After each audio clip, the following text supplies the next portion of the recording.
Am I supposed to have the mic on? Do I have to have the mic on? Yeah. Okay, we're on. We're going to have a voting session, voting list number 10. And we're going to start with Senator McCrae's bill, Senate Bill 29, and we're going to go to April. All right, Senate Bill 29, Baltimore City Soil Conservation District Establishment Requirements. This bill establishes provisions governing the establishment of a Baltimore City Soil Conservation District pursuant to the authority provided under current law. Specifically, the bill establishes a formal mechanism for establishing the district as a governmental unit through certification by the Secretary of State and provides for the appointment of the Baltimore City Soil Conservation District's 5 supervisors. We do have a local letter from the city Senate delegation. Okay, any there are amendments? I apologize. Okay, there's no amendments, so any discussion about the bill, Senate Bill 29? Is there a motion? Favorable. Is there a second? Okay, yes, Senator Hester. Sorry, Senate Bill 29. Senate Bill 29. Amendment. All right, well, I guess I had concern. I'm sorry. Okay, Senator Washington. I'll just say, I'll be Voting against it. I know my delegation voted for it. Last I recall, I did give some amendments, which makes the soil conservation district an actual soil conservation district as drafted. It is not, there is a letter in there about that it is not consistent with the way, even though there wasn't a mechanism formally to create any now, but it is not created in the way that the current soil conservation districts are set. The amendments that I drafted, I ran by the Secretary of Ag and also the soil conservation person, and they felt that those amendments were consistent. But again, I'm not going to tell you not to move forward. I lost the vote. So if the body feels like they want to move forward, what my colleagues wrote, voted for, but it's just not a. So, I mean, because people, I'm the only one that It's about soil conservation district. I mean, it was, everyone, 4-1. So I was the only one that. No, they we did not consider my amendment. I don't recall voting on the bill, but. Okay, Senator Hester. Well, I was just going to say that, I really support the Maryland Association of Soil Conservation. I would really like Baltimore City to be like part of it, but it's just like the way the bill is drafted is not the way it's usually done. And so if you read the letter of information, it's like trying to, I don't know. It goes beyond that. So I guess I'll just. It will not actually be a soil conservation district. They will not be able to participate in they're probably not going to participate in it. I talked to them. That's not my understanding. There's a difference between there's the Association of Soil Conservation Districts, which is it's a group. That's not a state group.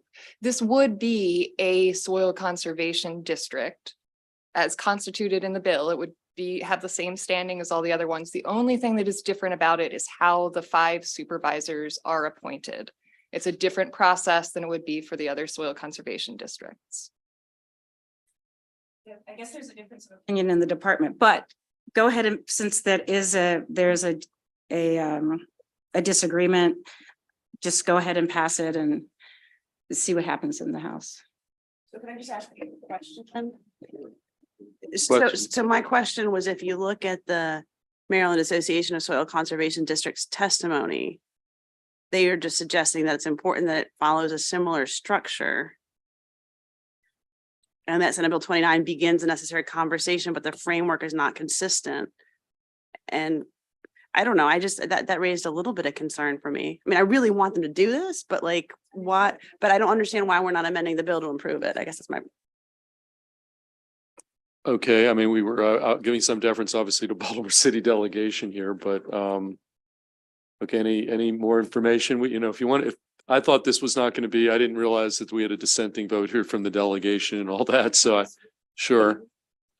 Say, I Yeah. don't recall voting on the bill. I recall that there was we were looking at the amendments, but maybe I misunderstood and maybe we did take a vote. Okay, Senator Gallion.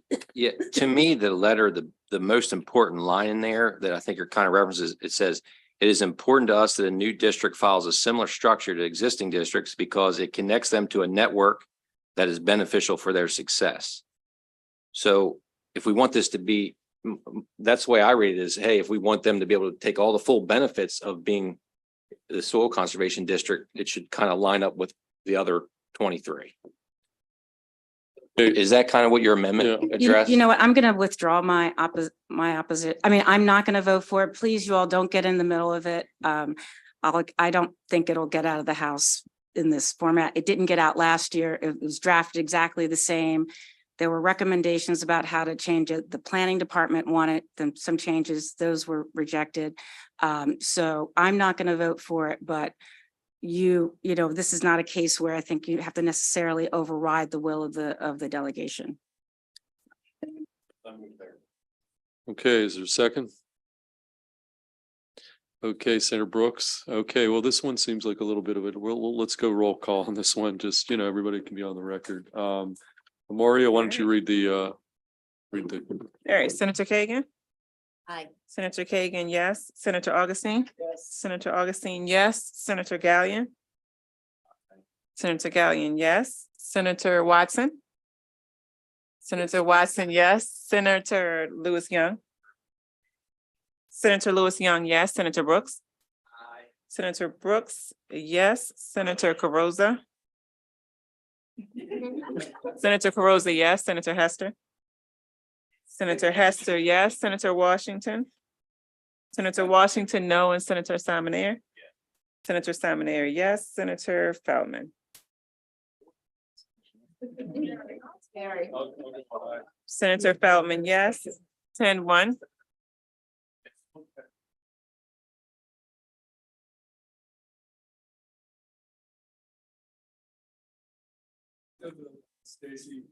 Stacy, Senate Bill 111, draft committees and exploratory committee. Senate Bill 111, election law, campaign finance, draft committees, and exploratory committees. This bill establishes draft committees and exploratory committees in state campaign finance law, defining them and making them subject to the same provisions that apply to political committees, subject to certain limitations. There are two amendments from the sponsor, Senator Kagan, in your packet.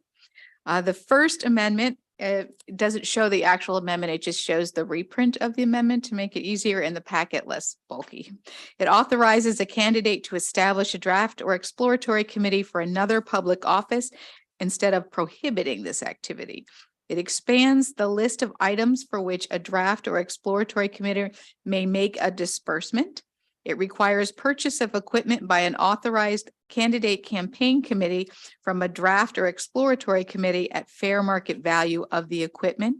Provisions for the return of funds donated to a draft or exploratory committee past when it terminates and what entities those funds may be paid to.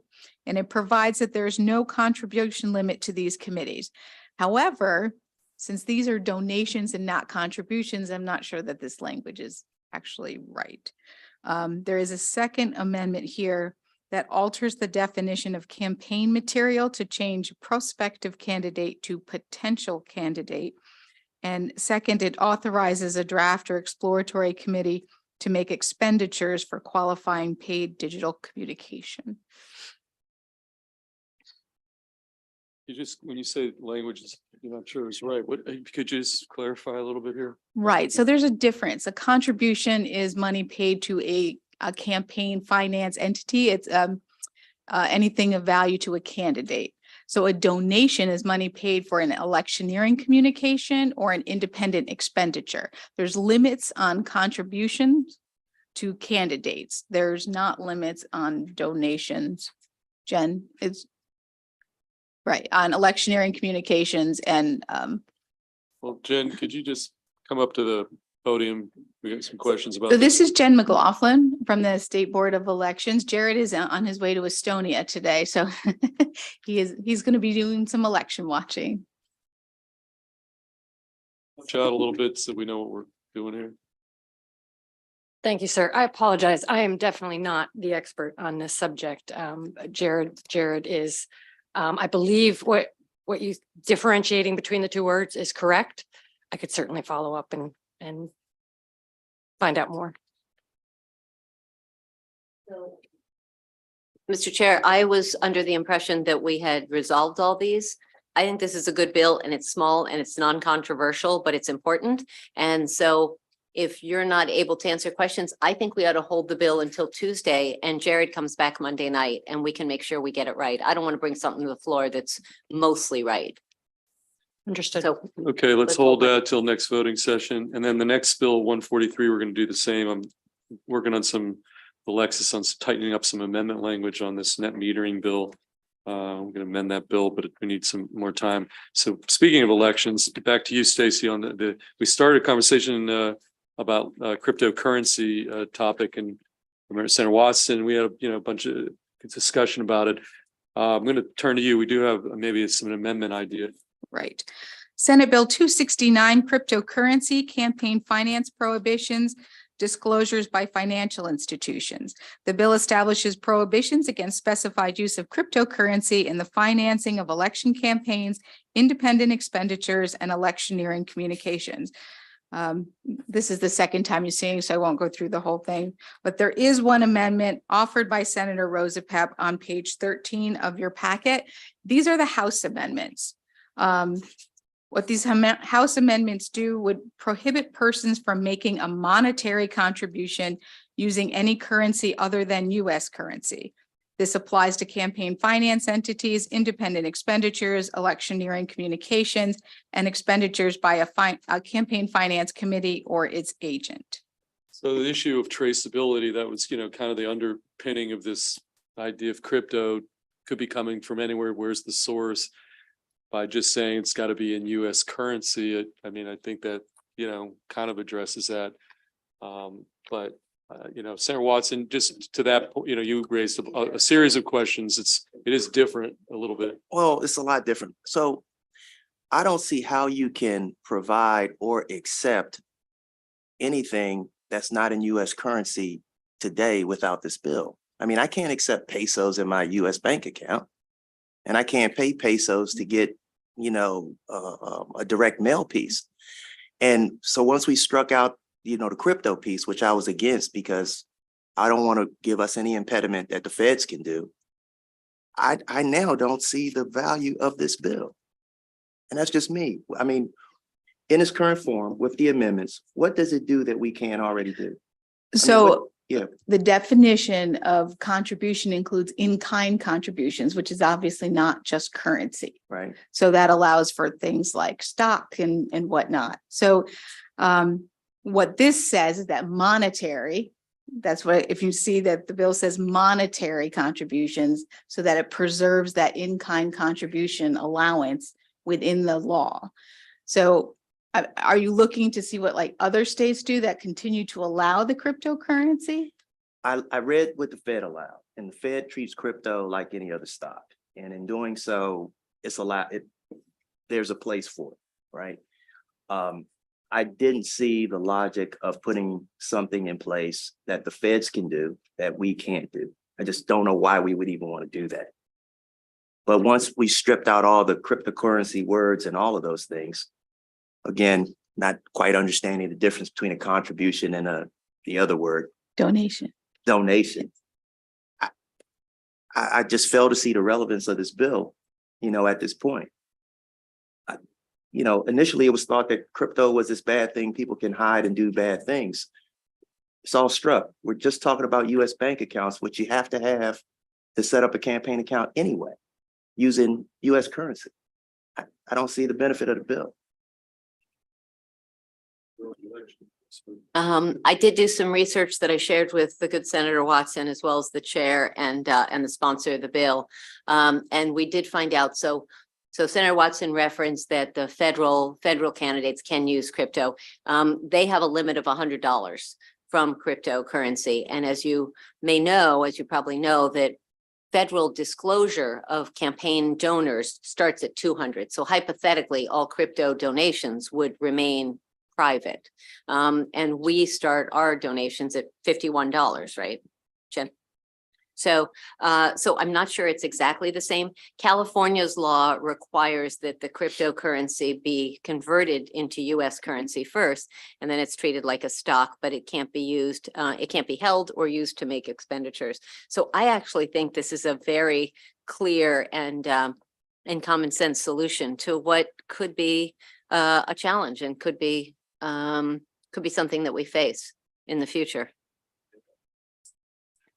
Chair, Senator Augustine. I'm still now confused as to, so by virtue of saying it could only be US currency, you then wouldn't be able to, someone would have to convert their stuff that's crypto to dollars to then be able to, is that really what where we're, at the end of the day, is that what this is? I mean, to me that, yes, I mean, I'll just say, to me, that, you know, the idea that people could make contributions to political candidates with, I mean, just fundamentally without the ability to have any sense, because we, you know, where that money, the source of that money, and I still don't know how you trace crypto, and yes, converting it into a dollar form that you then make a country, but I don't know. This way too, so because I'm trying to like get my mind around it. So what we're saying too is that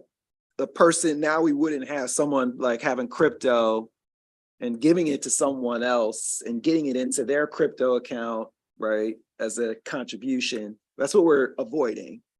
And then them being able to spend it however, or rather now they'd have to go into dollars, so we would be able to see it more. Is that what this is saying? Senator Cap, yeah, I mean, I'm fairly simplistic on this. It's just converting in that way lets the public know where the contribution came from, as opposed to some Bitcoin contribution. I don't really, you know, we talked about to come up, I wouldn't even know where the Board of Elections, the capacity of the Board of Elections to, you know, could be coming from, you know, organized crime unit in the Ukraine. You know, who knows? I think that's the premise, but Okay. you know, I don't want to make it more complicated than that.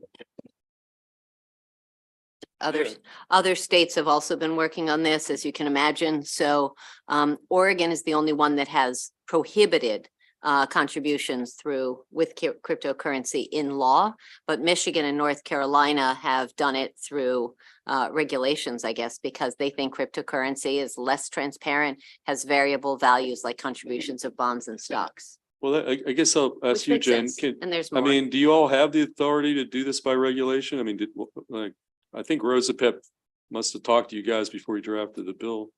Apologize, I get him have to defer to Jared on Okay. that specific Kip. Has there been one issue of somebody using crypto out of bounds? I mean, is this a bill waiting for a problem? I think it is preemptive. This bill is preemptive. And I'm looking at the California regulations right now, and they're pretty comprehensive, but they're also complicated. For example, you can solicit cryptocurrency, but you can't receive it directly. They have to receive it through a payment processor selected to act as a vendor on behalf of your campaign committee. They have to determine an amount. It has to utilize a know your customer protocol to verify the identity of the contributor, and they have to collect a certain amount of information, including name, address, occupation, employer, within a certain period of time of accepting the donation. It has to be reported in a particular manner as a non-monetary contribution, and the processing fee charged by the payment processor isn't deducted from that. So there's quite a bit that has to accompany the. All you said was it comes out of your crypto account, has to be converted back to cash, and you're just going to capture who gave you this contribution. Right. That's really what you just said. So it still goes back to a US bank account is what my point was. a processor, not a US bank account. It's a The processor. processor converts it back to US funds. Yeah, right? but they're different. They are different. They're not necessarily a financial institution. And I think that is part of the I grant you that. concern. I grant you that. Yeah. But they're putting it back into US dollars, Yes, in other words, for subsequent use related to campaign purposes. correct. Yeah. Okay. Law, guru, She's you gonna, anybody want to make a motion on this? I move the amendment. Okay, is there a second? Okay, so we got a motion, a second. All in favor of the amendment, raise your hand. All opposed? Okay, we got a bill on the table as amended, Move favorable as amended. okay, as amended. All in favor? Raise your hand, all opposed? Bill carries. We're gonna move next to Senator Giles. Senate Bill 280. Stacy, Okay. Senate Bill 280, childcare providers, registration and licensing exemptions.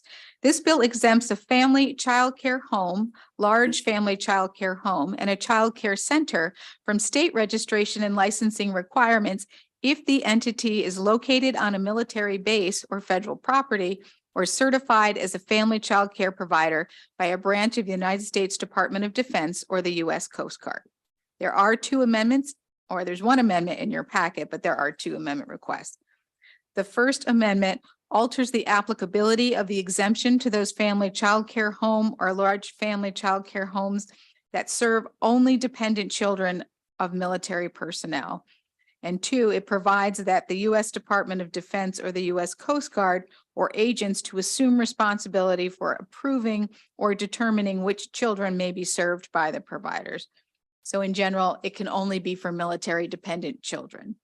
The second amendment is a bunch of co-sponsors: Bailey, Beidel, Carosa, Quarterman, Elfrith, Griffith, Gazone, Hester James, Klossmeyer, McKay, Salling, and Simon Eric.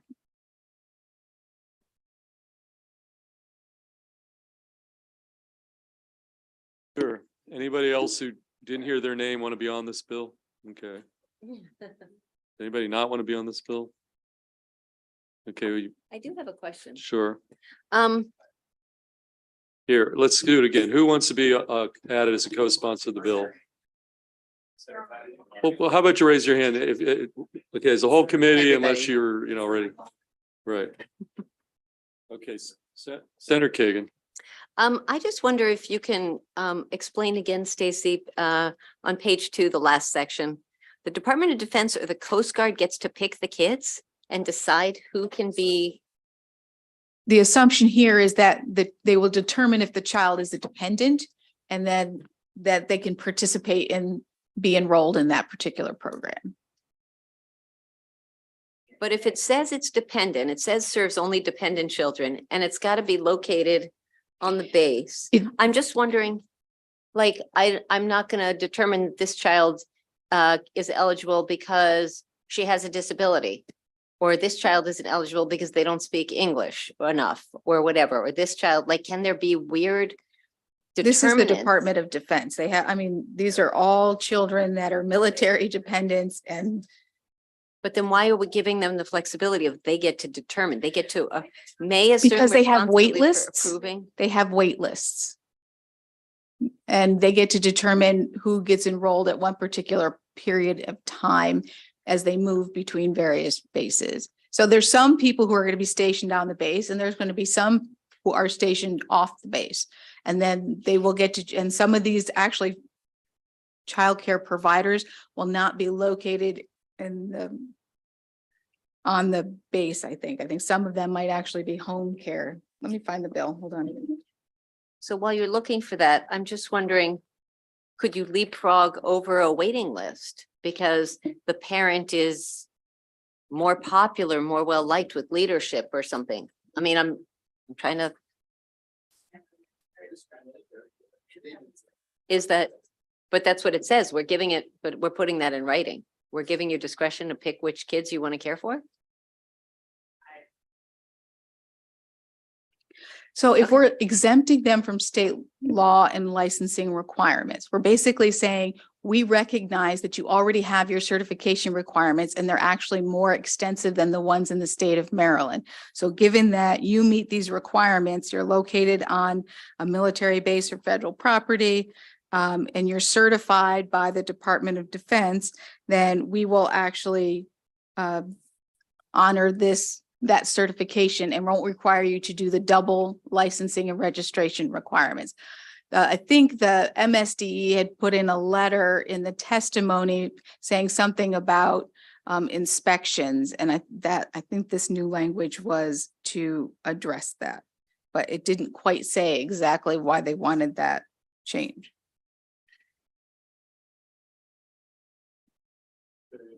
Any additional questions or discussion on this bill? Any motion? And there was amendments? Yeah, okay. You move the amendments. There's a second on the amendments? Okay, okay, Senator Augustine, all in favor of the amendments, raise your hand. All opposed? Got a bill as amended on the table. Any motion? Okay, Senator Brooks, Senator Augustine. We've got a vote. All in favor, raise your hand. All opposed? Bill carries. Going to go next to Senate President Ferguson's bill, Senate Bill Okay. 338. Senate Bill 338, Primary and Secondary Education Extended School Year Innovation Grant. This bill establishes an extended school year innovation grant program administered by MSDE. Grants are intended to fund development and implementation of an extended school year scheduling model in public primary and secondary schools in the state. A participating school must use grant funds to support the additional personnel and operational expenses associated with implementing an extended school year scheduling model. MSD must prioritize awarding grants to primary schools and schools with documented learning loss. And to the extent practicable, each year MSD must award a grant to at least one rural, suburban, and one urban school. For each fiscal year through fiscal 2035, the governor must include $25 million in the annual budget bill for the program. A participating school must every second year of implementation report specified information to the governor, MSDE, and the General Assembly. There are two amendments in your packet from the sponsor, Senator Ferguson. The first amendment clarifies that schools must be mandatory minimum pupil attendance requirements for days and hours. It requires implementing schools to require teachers to teach for the same number of hours as regular schools and provide instruction using high-quality curriculum aligned with state standards. It adds to the grant priority list to include schools that are extending the school year versus extending the school day. It revised the reporting requirement to require the participating schools to submit only to MSDE. And then MSDE must compile the implementing school reports and send that to the governor and the Maryland General Assembly each year. The second amendment in your packet authorizes rather than mandates that the governor include that $25 million appropriation for the program. Senator Carozza. So just to clarify, the extended school year innovation grant would only be available to those local jurisdictions that choose to have an extended school year, meaning an extended school year is not extending it the hours in a day, it's extending it beyond the 180 days. Correct. The innovative model would be having maybe a year-round school where every few weeks they would get a week off or something to that effect. Bringing the learning loss or the summer learning loss to less time so that students are in school more time with less disruptions and less interruptions of a lengthy middle 2-month break. Yes, but what the grant program, what his amendments do would prioritize extended school year versus extended school day models. The other one is not prohibited under that, but the preference under the grant program would be the extended year versus the extended day. Any further discussion about the Ferguson amendments? Senator Augustine. Oh, it's just I'm just trying to understand now that we have the May language. It's the effective date is July 1st of 2023. Mhm. And so it would be in the current budget year. Would that be the first budget Well, you year? can't do a mandate. It's not mandatory anyway. I mean. Right, but when it started out, it was mandatory And now it's not. appropriation and now it's not. Right. But so you can't do a mandatory appropriation in a year in which you're putting Right. it. So I Couldn't do assume that. that the July 1, 2023 effective date is standard for education bills. Okay. Generally, normally to give them some time to implement before the school year. My assumption here is that this will not be up and running for the Right. 23-24 school year. So the expectation really is 24 summer, 24, and I guess that's the 25.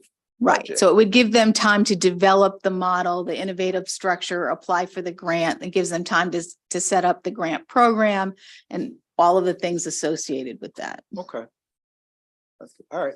I was just, Sure, trying to Senator understand. Caruso.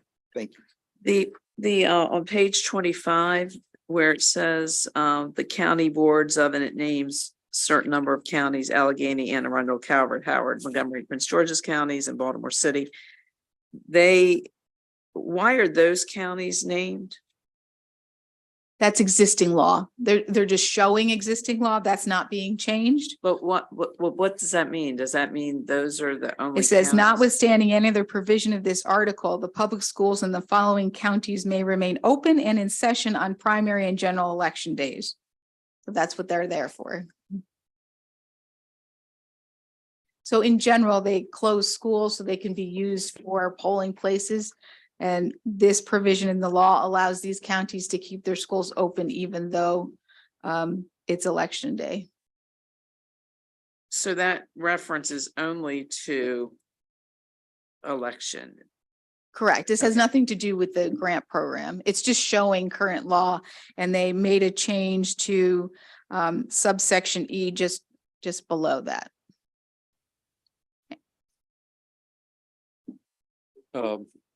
Senator Hester.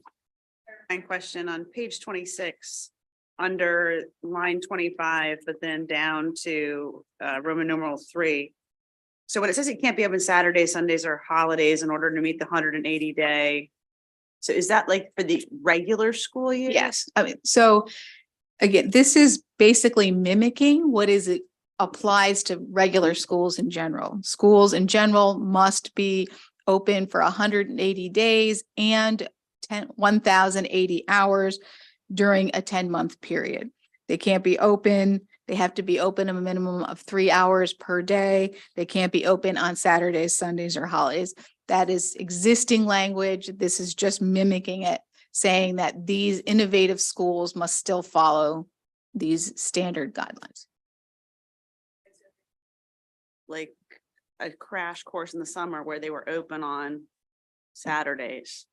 That's not. Well, they can't be open on Saturdays to meet the regular school hour. That's my requirements. question. Right. So if they're going above and beyond the regular, they could choose to do Saturdays. I suppose they could, but you can't quote me on that because I'm not exactly sure. I think the general rule is they want them to be during the business week and not open on weekends. Okay, any additional questions? Senator Watson. Yeah, since we missed dinner, I figured I'd go ahead and ask this question. On page 24, at the bottom, the last section, public schools shall devote a part of at least one day, etc. All of these are days. Black History is a month. Why are we only talking about Harriet Tubman and Frederick Douglass? I mean, how about the Blackjacks? I don't know. But why is this? This just seems like so prescriptive that for Black History Month, we're going to teach you about Frederick Douglass and Harriet Tubman. That is the silliest law. Sounds like you got a bill for next year. But that's it. I mean, tell me, I understand, Senator. Let me ask somebody else. You're telling me that for Black History Month, only Frederick Douglass and Harriet Tubman can be taught? No, it Shall says in there. with an emphasis. So essentially, you would say that these two individuals and their contributions to the fight against slavery should be emphasized in lessons, but obviously it is not the only thing that is taught to children in our public schools about slavery and in Black History Month. There's so much more to Black history than slavery. Okay, thank you. Additional questions on the amendments? Okay, anybody want to move those Ferguson amendments? We got Augustine, Kagan second, all in favor of the amendments, the two amendments, raise your hand. Okay, all opposed? Okay, the amendments carry. We've got a bill on the table as amended. Favorable. Augustine, Kagan second. Kay, we'll take a vote on Senate Bill 338. All in favor? Aye. Anybody opposed? Okay, that bill carries. Senate Bill 338. We'll next move to 341. Surprise, it's me. Yes. SB 341, Public Senior Higher Education Institutions, Reproductive Health Services Plans Requirements. This bill requires each public senior higher education institution, in consultation with students, to develop and implement a reproductive health service plan as specified, to provide at the institution or to refer students to a comprehensive range of reproductive health services. Plans must be developed by August 1, 2024 and updated annually. The Maryland Department of Health, on request, must provide assistance to a public senior higher education institution in developing a reproductive health services plan. There are two amendments in your packet. Well, there's one amendment in your packet. Senator Feldman, and this would clarify which public senior institutions of higher education this bill applies to by excluding the University of Maryland Center for Environmental Studies or the University of Maryland Global Campus, and requires the University of Baltimore to provide contraception through on-campus retail establishments or vending machines instead of developing and implementing a plan as required by the bill. The second amendment is a co-sponsored request from Senator Hester. Discussion on any aspect of the bill. I mean, obviously, I know this is not going to be a unanimous vote. So just question on the table. Ditto. Okay, anybody want to be a co-sponsor of the bill? Raise your hand. Okay, do you got the names? Watson, Hester, Brooks, Lewis, Young, Augustine. Augustine.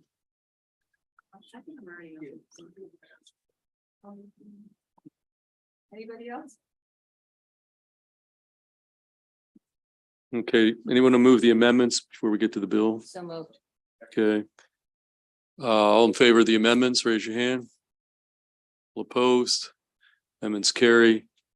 On the bill, any discussion? I have a Yes. question. Yes. I've been texting with the president of Montgomery College, and I asked during the hearing about availability at community colleges. And there are some that would be delighted or are doing it or could be doing it or whatever. I wonder, colleagues, whether there's any interest in sort of uncodified language to ask for information about what's possible at our community colleges. Because again, there's, the concept of vending machines, the concept of referrals to something on campus or off campus or whatever.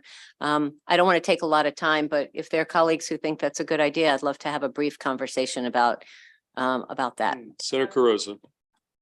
I would just respond that I think the Maryland Association of Community Colleges would not be favorable of that. So if you're like polling one community college, but not the association, then, I don't think that's, so for this bill, I would not.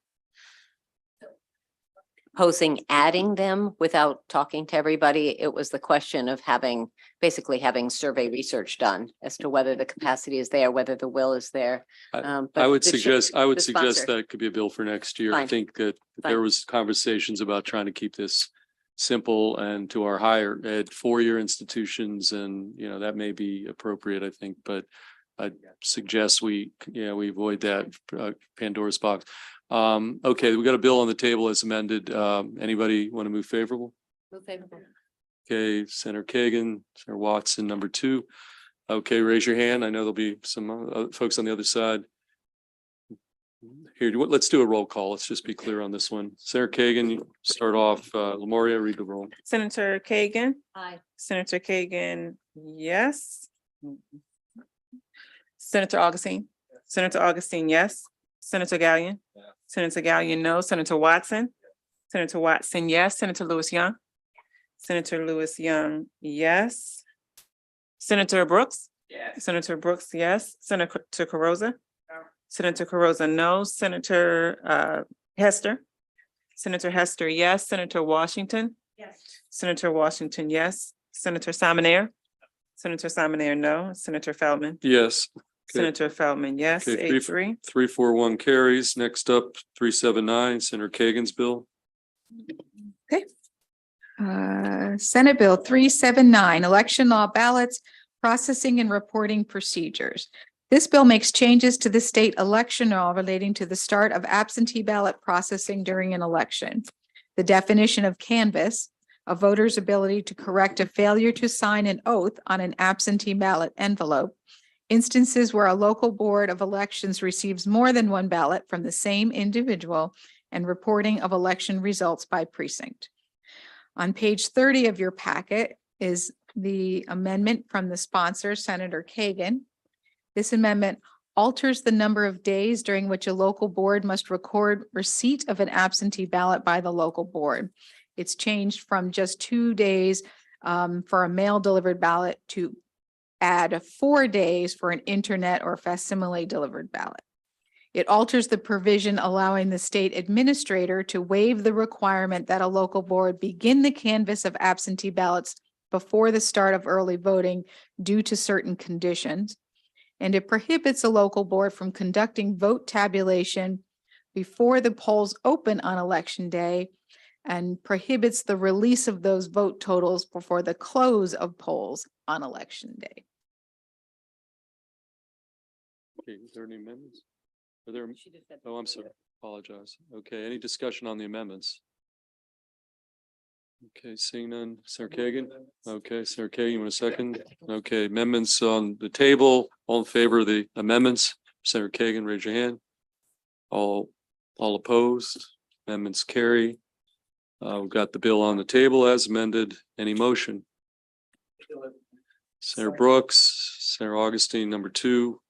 All in favor of the bill, Senate Bill 379, raise your hand. You want to have a recorded vote? Okay, let's do a roll call on this one. Sponsor, Lamoria, when you, Senator Kagan, Aye. Senator Kagan, yes. Senator Augustine, Yes. Senator Augustine, yes. Senator Gallion, Senator Gallion, no. Senator Watson, Senator Watson, yes. Senator Lewis Young, Senator Lewis Young, yes. Senator Brooks, Yes. Senator Brooks, yes. Senator Carozza, No. Senator Carozza, no. Senator Washington, I'm sorry, Senator Hester. Senator Hester, yes. Senator Washington, Yes. Senator Washington, yes. Senator Salmonair, Senator Salmonair, no. Senator Feldman. yes, Senate Bill 379 Feldman, carries. yes. Yes. Senate Bill 491. Stacy? Senate Bill 491, Charles County Board of Education School Bus Contractor Employees Negotiations. This bill establishes the Charles County Board of Education as a joint employer of school bus contractor employees who provide transportation services for the local education agency under a master school bus service contract regarding matters of school bus contractor wages, benefits, workplace rules, and policies. There is one amendment sponsored by the Charles County Senators. This strikes the entire bill and establishes a task force to study school bus contractor school bus contracts and wages in Charles County. The task force is composed of representatives of the legislature, the Charles County School Board, the Charles County Superintendent, and various stakeholder union representatives. Okay, we have a Charles County Task Force bill. Anybody want to move the amendments? The amendment. Okay, Senator Kagan, Senator Washington, all in favor of the amendment to convert this to a task force by Charles County, raise your hand. All opposed? Amendment carries. We've got the bill 491 as amended on the table. Any discussion? Okay, raise your hand if you support the bill as amended from Charles County Senators. Okay, anybody opposed? Seeing none. 491 carries, and the final bill, let me just say that let's go to 517, Cecil County Senators. Senate Bill 517, Port of Deposit State Historical Park Included Areas. This emergency bill modifies existing provisions which require the Port of Deposit State Historical Park to consist of a specified portion of the Bainbridge Naval Training Center site by repealing requirements that the portion of the site, 1, be not less than 120 acres, and 2, include the historic Tome School.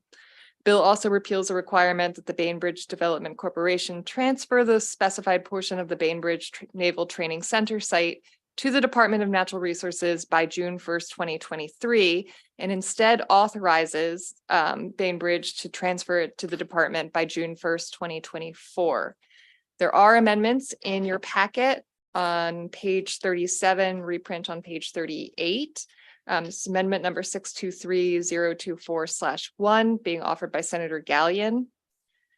The amendment returns the historic Tome School to the list of properties that may be included in the Port of Deposit State Historical Park and extends the time period for transferring the property by 1 additional year to June 1st, 2025.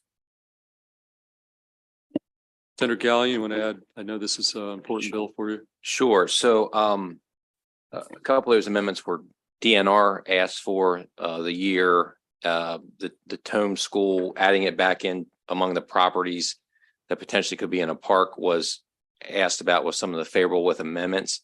But I had a colleague that's reached out with some concerns. So I'd like to place a hold on before then. If anybody else in the committee that would have a concern, if they'd let me know.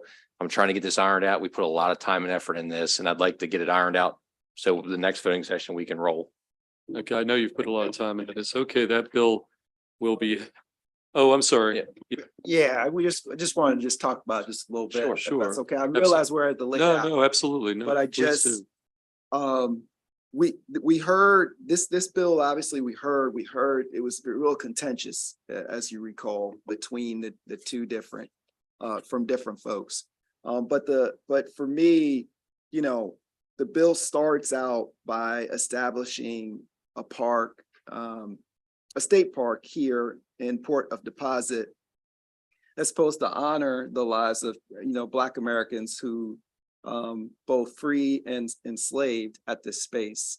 And one of those the space that does that, it's not the Tome School. And I've talked to the senator about this. We've been talking about it. It's not the Tome School. It's the Snow Hill Archaeological Site, which is the part that is the historic, African-American part of this site. And, since because it was establishing this park, and that was the purpose for this park, notwithstanding kind of like the problems that were going on with it. And the way that I was reading it before, and you guys can correct me if I'm wrong, it's still setting to establish a park unless it's now changed. Does it still create a park? So it still creates a park. That was at least the way it was before. Now I see there's like a little bit of change here, but it establishes this. It still established this Port Deposit Park, right? It authorizes that. So one of the issues, so the legislation that passed last year said that Bainbridge was required to transfer these properties to the department for this park. Right. This bill amends that and says that Bainbridge may transfer those properties. No, and I know that was if the they issue that I do, had, but right. but it still says though, unless I'm reading it wrong, it says establish the Port Deposit State Historical Park as a partnership park that seeks to educate the public about and preserve and interpret the lives and experiences of Black Americans both before and after the abolition of slavery. Sure. I don't see that that's been removed from the bill that would say that they're not going to be this park that's created up there. I mean, it still says that, that's what it says, but we're taking the black part out. Because the part that is the historic African-American part is the Snow Hill Archaeological Site. No, so hold on.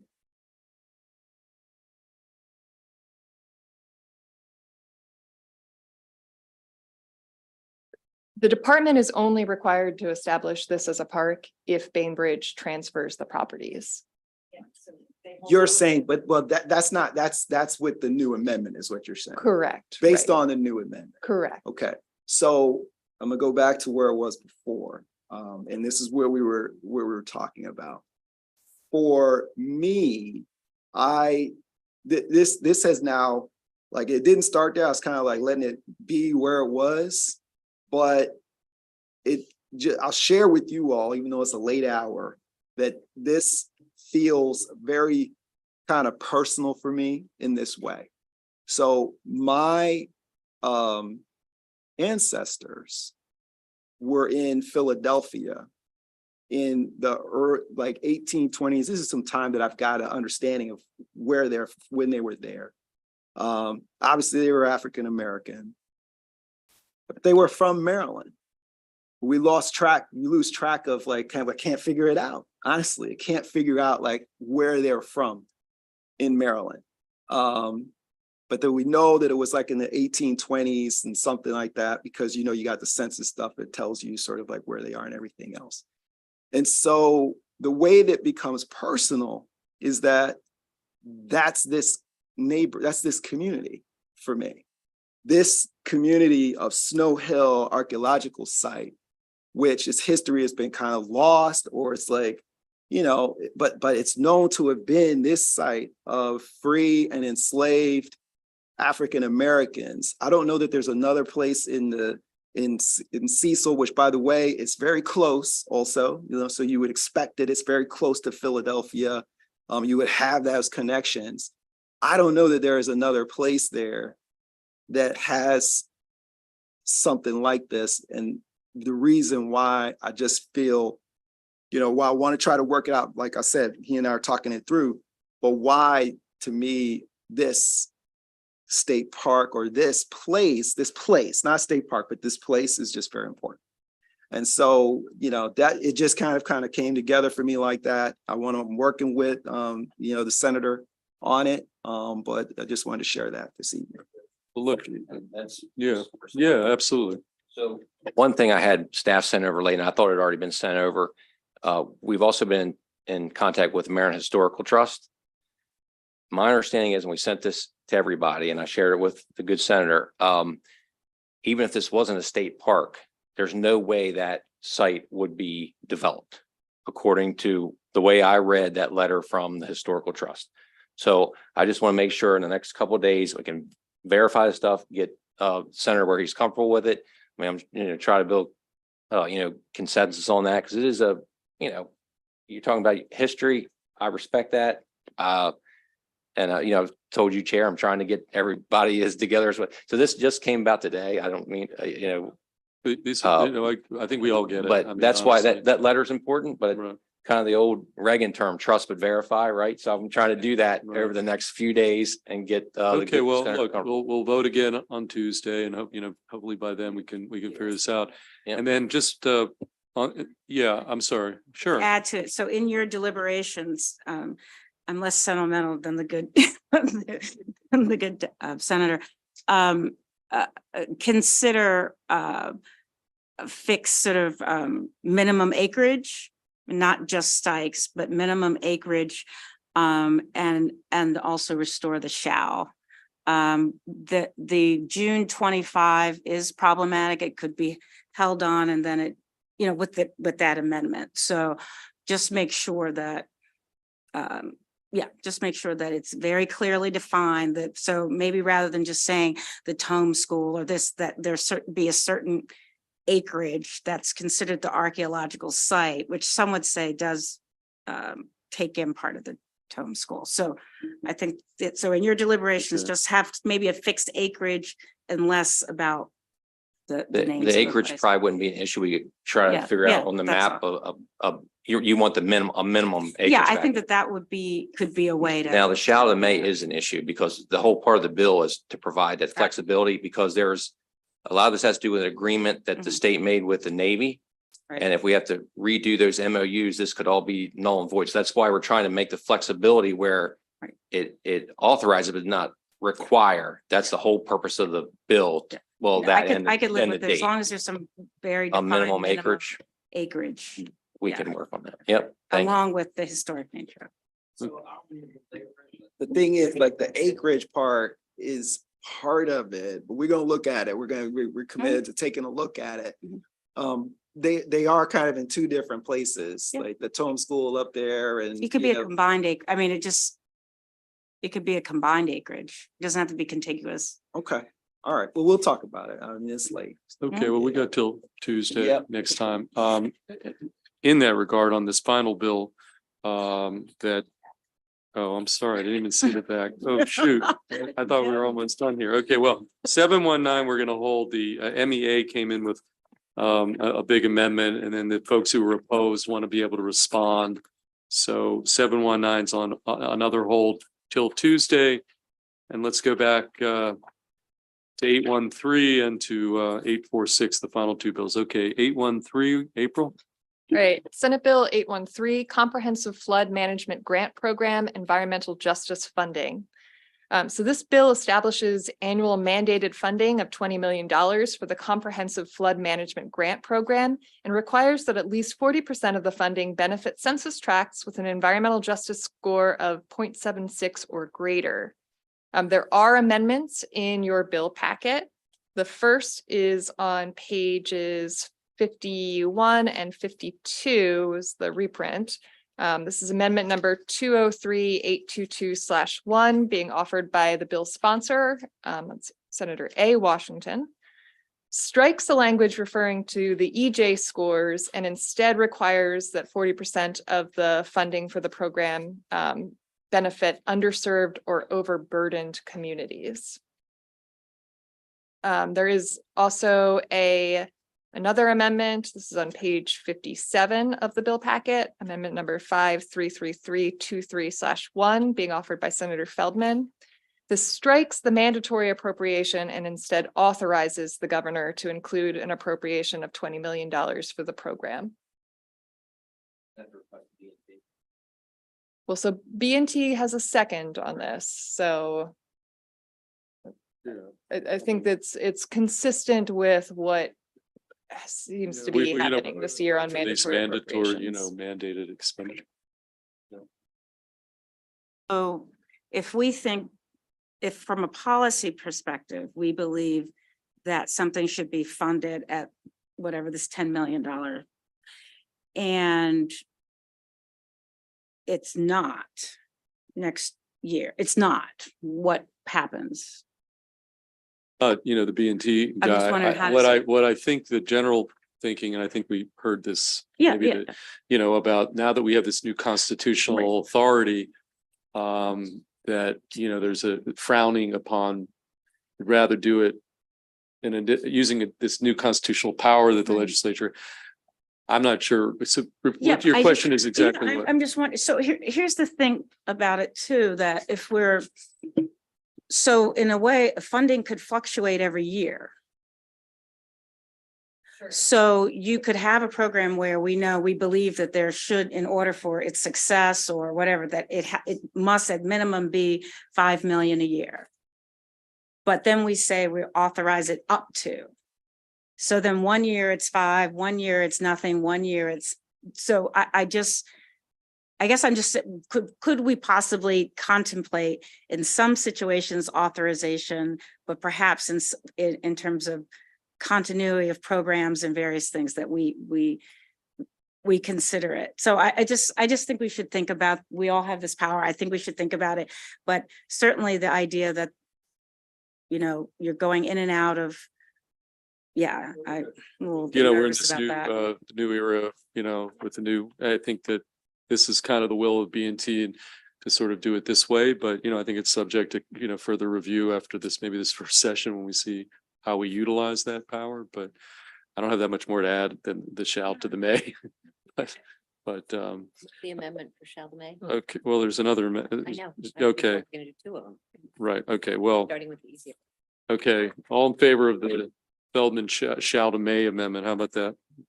Raise your hand. All opposed, okay, that carries. And what was the other amendment? So the other amendment strikes the language right now that would dedicate that 40% of funding based off of the EJ score using the EJ tool, and would instead use this language over or underserved or overburdened community. And so I would suggest if you adopt that, and I believe this was at the suggestion of MDE was the one who suggested that amendment. But if you do adopt that, I would just suggest cross-referencing where those amendments are defined. They're defined in section 1-701. Overburdened community means any census tract for which 3 or more of specified environmental health indicators are above the 75th percentile statewide. Underserved community means any census tract in which, according to the most recent US Census Bureau survey, at least 25% of the residents qualify as low income, at least 50% of the residents identify as non-white, or at least 15% of residents have limited English proficiency. Senator Washington and then Senator Cruz. Either we hold the bill or we don't make that amendment. I mean, we passed legislation about an EJ score. I kind of recall in other bills, we were saying, well, we should use this mechanism, or and it's sort of objective. And I know underserved, there's a definition, but it's also more subjective than just an EJ score. So I actually thought we were moving away from underserved and impacted and just low income, because the EJ score incorporates all those and quantifies it and makes it a little easier to rank and truly do a quantitative analysis of what has a higher or lower EJ score. So I will But just yeah, help me then. specify that I did reach out to the Department of the Environment on this, because we've seen a number of these bills this year that are latching on to that definition, and that definition was actually added in the Climate Solutions Now Act, but through the section that was talking about the Environmental Justice Commission. MDE is in the process of updating the Maryland EJ screening tool, which is the same thing that gives you those EJ scores, so that you could run it and see which of these areas qualify as overburdened or underserved. So it is actually the same, the EJ score is doing a very similar thing right now, where it's saying in which percentile is this particular census tract for toxic exposure, this or that or the other.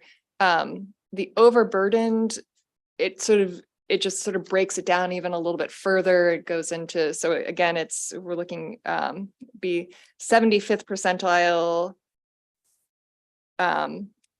for at least 3 indicators, and then it lists different indicators, many of which are already sort of included in that overall EJ score. This would just be a different way of calculating it. But just for clarification, not arguing one way or the other. Okay, Senator Carozza.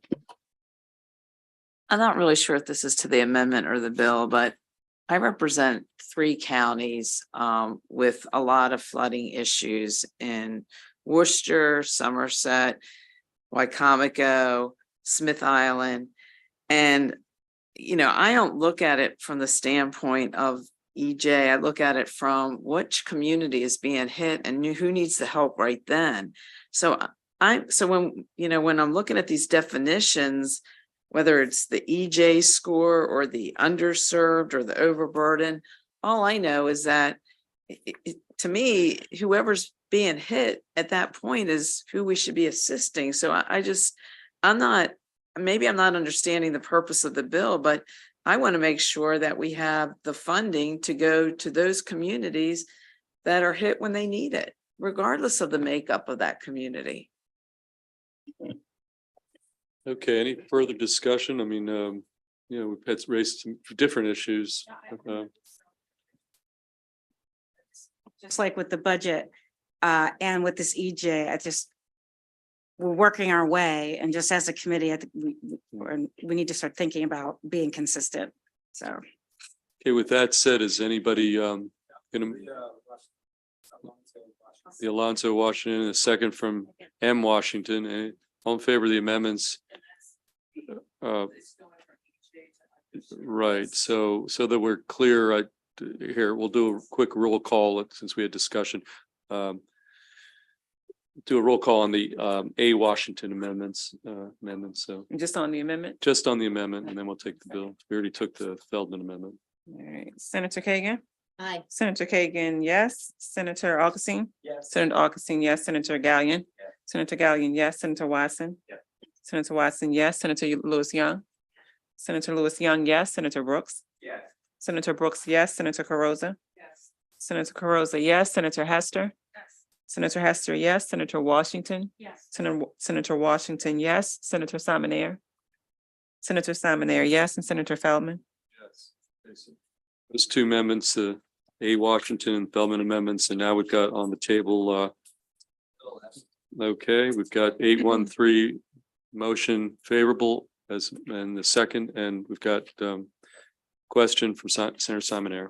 So if legal counsel can, so is this to help flooded areas or ones that have been consistently flooded and then we already had a pot of money to handle and this is just above and beyond that? Just refresh my memory. Right, so this is an existing grant program used primarily for flood mitigation, yes, in places that are repeatedly flooding. So any sort of project that's going to mitigate that going forward. So now as amended, what this bill does is it sort of suggests a higher level of funding for it. You have to go over there. But it also, regardless of the level of funding, says that MDE has to dedicate 40% of the whatever the total pot of money is for grants in these overburdened or underserved communities. Okay, so 40% of the total, not just what they add in here. Correct. And is there any consideration to the priority of the projects? In other words, you could have, these are the top 3 that need the effort based on storms and devastation and all that. That would be secondary to receive those 40%. The 40% would preempt the priority, correct? Right, it would sort of be kind of cordoned off, right? Yeah, yes, that would be a criteria for a certain amount of the money that it would have to be in an overburdened or underserved community. So we're actually taking money away from potentially higher priority projects based on the need of the project, independent of who it's serving. It is one way to look at it.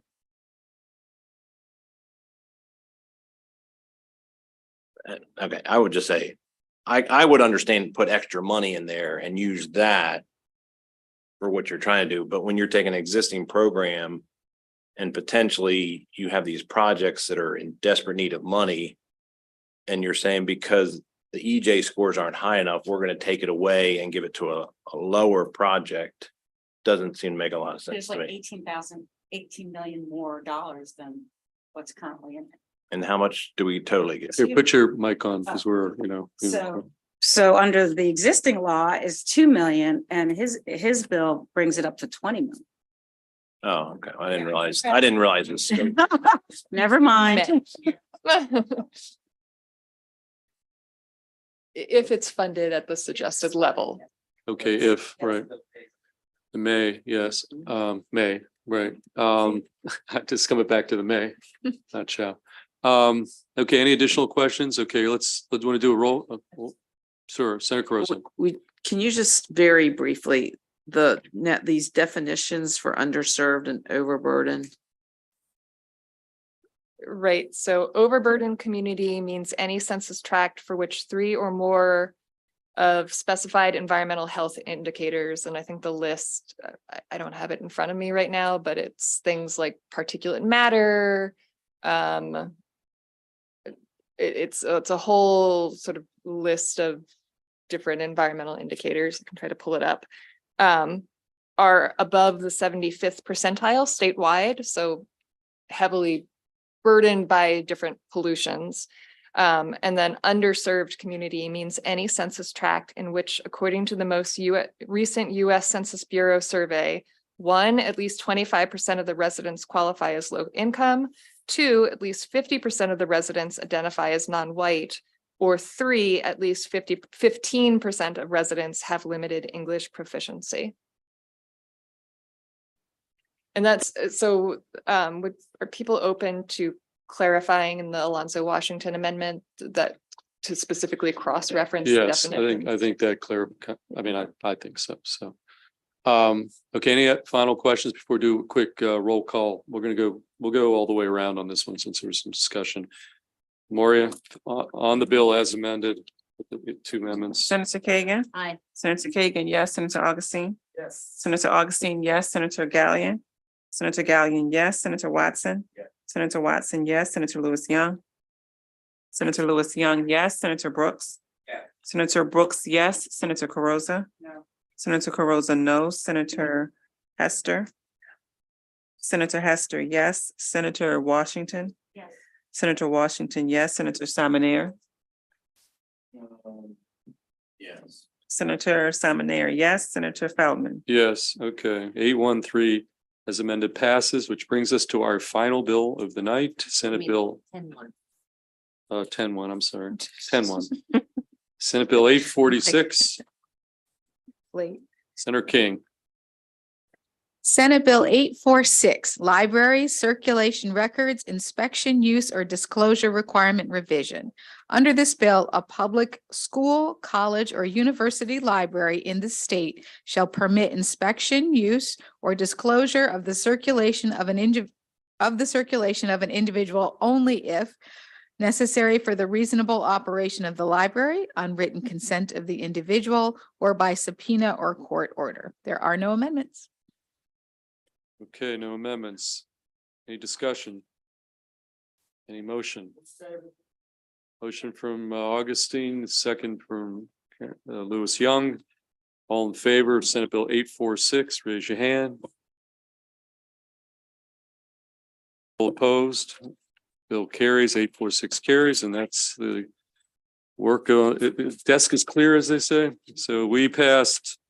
Sticking around a little bit, we got 7, 8, we got 9 bills out, so we're lapping the field in the Senate chamber these days. Oh.